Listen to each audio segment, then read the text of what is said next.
પ્રેગ્નન્સીમાં શરીર ઉપર stretch marks ન પડે તે માટેની 5 ટિપ્સ. પહેલું, પ્રેગ્નન્સી દરમિયાન તમારું વજન ખૂબ ઝડપથી ના વધે અને વધારે પડતું ન વધે તેનું ધ્યાન રાખવું.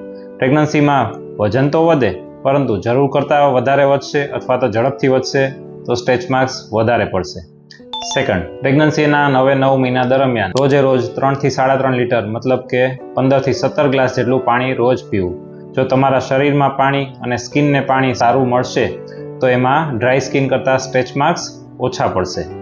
ત્રીજું, વિટામિન સી વાળા ફળો જેમ કે આમળા, નારંગી, મોસંબી વગેરે રેગ્યુલરલી લેવા કે જેથી સ્કિનની ફ્લેક્સિબિલિટી જળવાઈ રહે. ચોથું, વિટામિન સી સિવાયના પણ વિટામિન્સ અને મિનરલ્સ તમને મળતા રહે એના માટે જુદા જુદા કલરના શાકભાજી તથા ફ્રેશ ફ્રૂટ્સ લેતા રહેવા કે જેથી દરેક વિટામિનની વેરાયટી તમને મળી રહે. પાંચમું, પ્રેગ્નન્સીના ડે 1 થી બોડી ઉપર કોઈ મોઇશ્ચરાઇઝર જેમ કે સ્ટ્રેચ માર્ક માટેનું ક્રીમ અથવા તો સાદું કોપરેલ તેલ લગાવવું. પેટ ઉપર, બ્રેસ્ટ ઉપર અને થાઇઝ ઉપર દિવસમાં 2 થી 3 વખત લગાવવું. જો આ વિડીયો તમને ગમ્યો હોય તો લાઈક જરૂરથી કરજો.